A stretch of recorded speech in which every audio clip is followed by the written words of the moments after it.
他如果把这些，比如说讨价还价或者谈判的内容，都用你乌克兰的这个手机去谈，那他能保得住密吗？他对乌克兰方面是放心的吗？不行，所以他一定用自己的手机。但实际上，就是他的手机被定位了。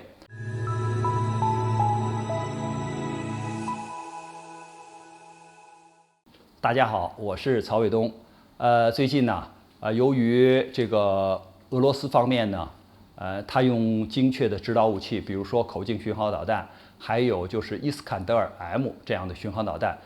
打击了乌克兰的一些重要的目标，比如说美国的军火商正在乌克兰的这个军官俱乐部开会的时候，结果这个伊斯坎德尔 M 巡航导弹打过来了，把这个开会的人员全部给就是杀伤了。那这样一来呢，不但有乌克兰的相关的这些军事人员，还有美国来的这些比如说武器的销售商、保障人员也都一块报销了。还有就是像美国给这个乌克兰提供的鱼叉反舰导弹现在被俄罗斯方面的口径巡航导弹给打掉了，而且还打掉了一些重要目标。那么这个美国驻敖德萨的领事馆呢，就赶紧发布消息说美国的公民赶紧撤。那这个影响力是非常大的呀。所以在这样的背景下，就是乌克兰方面认为一定是出了内鬼。所以你看，这个泽连斯基总统把他的安全局长给撤掉了，并且把底下的一大批的官员给撤掉了，就是因为出了内鬼嘛，有人向俄罗斯通报了重要的情报，所以俄罗斯他才能够打得这么准就是给乌克兰造成了这么大的损伤。但是就我个人而言呢，我要是看这个事儿呢，我觉得是美国人给这个俄罗斯的导弹就是指示了目标。为什么这样说呢？因为我过去和这个就是美国的有一些同行吧，在开国际会议的时候呢，出现了这么一个情况，就是比如说我们照一个合影他都是用手机照嘛，照完之后我说你把你的那个拍的照片传给我，他说我传不了。为什么呢？他说我们美国政府或者是军方有一些人员使用的这个手机它使用好像是叫黑莓还是什么一个系统，反正是跟咱们的那个系统不一致。他说没法跟你传，就是它是隔绝的，没法跟你传的。所以呢，不是我不给你传这个照片，而是说它就是限制了我就是跟某些人的联系或者是通信只能在我们内部传。那实际上就带来一个问题，你比如说美国的这个商人，他不会用乌克兰方面给他提供的手机，因为他要谈的是这个导弹或者是这个装备的价格，是他维修保障的一些事情，这直接他要和美国的国内去商量这个事情。他如果把这些比如说讨价还价或者谈判的内容都用你乌克兰的这个手机去谈，那他能保得住密吗？他对乌克兰方面是放心的吗？不行，所以他一定用自己的手机。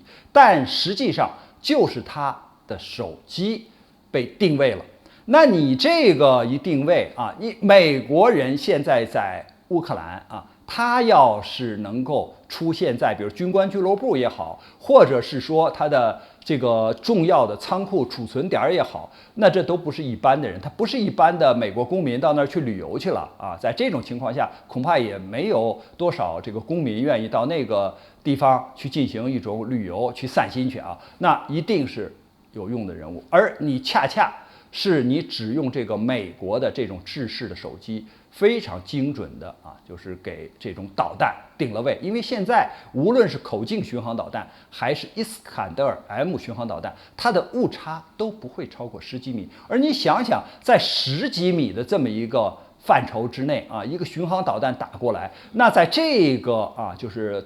爆炸半径里边那你这个人员怎么能够这个扛得住这样的打击或者爆炸呢？就即使你穿了防弹背心又怎么样呢？它不是子弹呢。所以我们讲呢，就是这种打击呢，实际上应该说是美国的人员给造成的。但是毕竟是产生了这样的结果。其实我们还看到就是美国的海马斯系统也有被俄罗斯给打掉的。说本来海马斯这个弹炮合一的系统这是美国送给乌克兰的比较高级的这种武器装备了，大概都不会超过12件当然就是目前运进来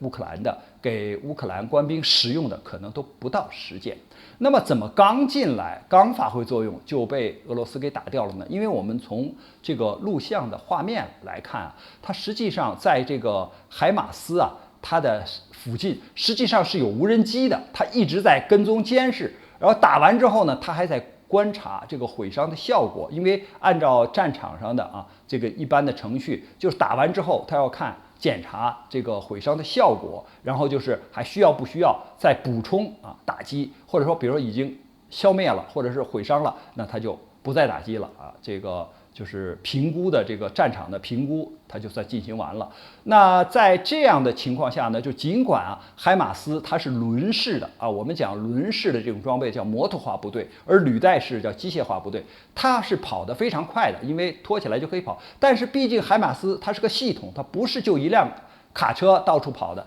它还需要有雷达，还要有保障，就是这个弹药火箭弹或者是导弹这个保障的车辆。还有指挥的、通信的这个车辆，它是一个车队，是一个体系。而我们说，当你这个车队和体系被别人定位以后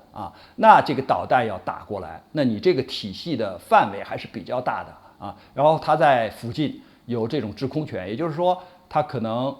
用这个无人机在这个附近观察着。那实际上一方面在指示目标，一方面在看打击效果。所以我说呀，就是这次呢。乌克兰它的这个有些人员受到了重大的损失，还有装备受到了重大的损失。实际上呢，它跟这个被手机定位，还有就是这个无人机这个定位有很大的关系。也可以说，这个俄罗斯是既以其人之道还治其人之身。因为当初的时候，军事行动刚开始的时候，俄罗斯的不少的这个高级的指挥官曾经被就是北约提供的这些信息，比如说人脸识别、声音的识别，然后给乌克兰提供信息，把他的指挥官在前线给打掉了。那现在反过来，在乌克兰的这个就是战场上和他的这个，比如说一些开会的军官俱乐部这样的地点，反过来也给就是俄罗斯指示了目标，所以俄罗斯的这个巡航导弹也打过来了。所以是这样一种情况。关于这个话题呢，我们今天就聊到这儿，感谢大家观看本节目，我们下期节目再见。